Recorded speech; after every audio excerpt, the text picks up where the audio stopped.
Pra, inteligjenca artificiale një dorë shumë e madhe për gjithë ata që janë profesionistët e mjekësisë, por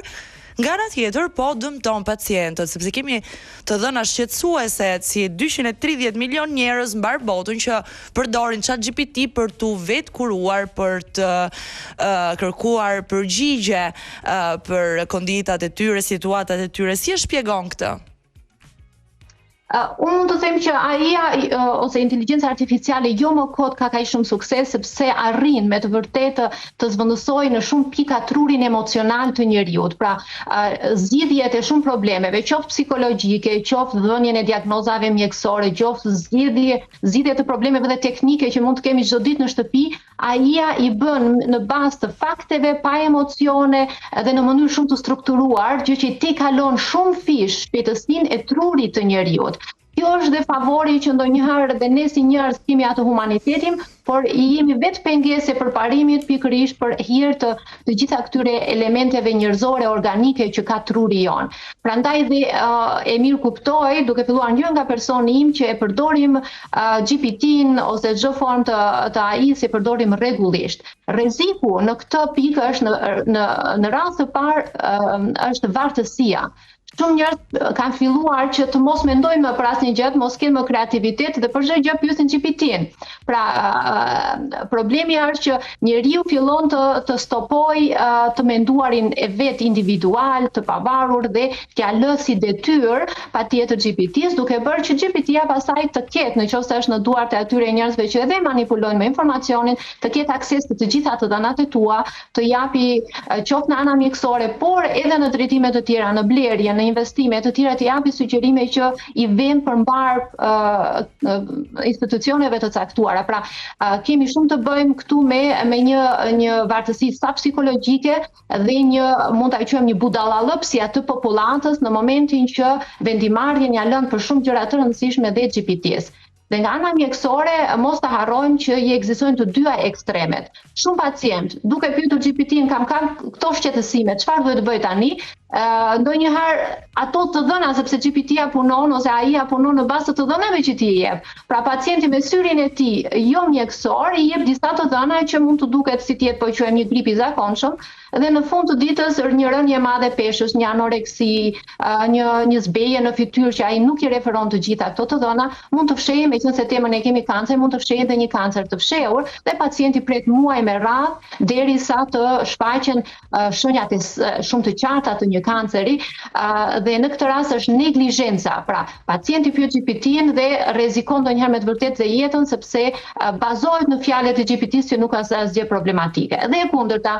që kjo është dhe kategoria më e shpesh që kemi, që pyesin GPT-n dhe për çdo simptom mjekësore kemi 100 diagnoza. Po gjithmonë. Edhe fillohet gjithmonë me diagnoza më të keqe, kështu që i ke pacientët i mbushur urgjencat me celularin në dorë që thon, shiko se GPT-ja më ka thënë që ke të gjitha këto diagnoza, dhe hajde të riaktojmë. Shiko, un jam i dyzuar në këtë sepse dhe doktoresha e ceku diçka që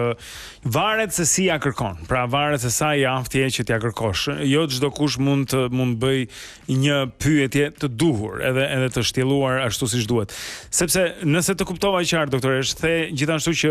në raste të caktuara AI, qoftë GPT apo një sistem tjetër, mund të jetë shumë ndihmues, sepse na ndodh, dhe kjo është përvoja e shumë kujt që na shikon e na dëgjon në këto momente,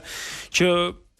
shkon në një doktor të thotë një gjë, shkon në një doktor tjetër të thotë krejt të kundërtën, shkon te i treti i hedh poshtë dy të parë, thotë s'ke as këtë as atë, i katërti thotë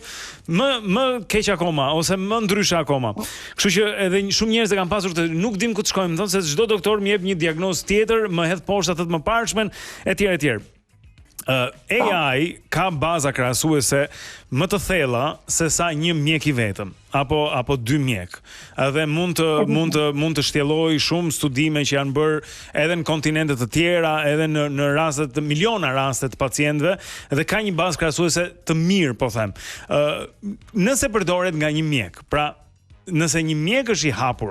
që të mos vendosi me deri ku pa dashur të nuk e kam përshtypje këtë, po ndonjëherë edhe njerëz jemi, edhe nëse jemi mjek, me një lloj fodollëku, po themi, apo gjithë dije, thotë që kjo është s'ke gjë ose s'ka,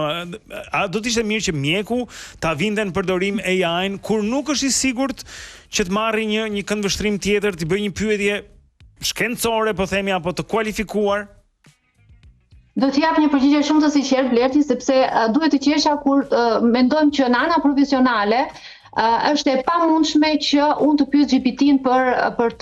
të bërë një gjykim, një diagnozë, një terapi mjekësore. Për faktin e thjeshtë që çdo situatë, çdo pacient ka një histori kaq specifike, ka tipare kaq specifike që që edhe ti nuk e ke kohën të lozësh, mund ta quajmë si mjeke me GPT-n dhe të bësh një bashkëbisedim për të gjithë njohurinë mjekësore. Unë shumë tani po thuaj se kam 22 vite që merrem me mjekësi, që nga studimi edhe deri tani.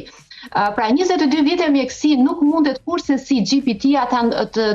të ma zvendçoj ose të më ndihmoj, sepse mjekësia si kundër shumë profesione që janë të një kombinim njohurish, të dhënash, ndjesish, edhe pacienti ku vjen shumë tham jam me ankth dhe me depresion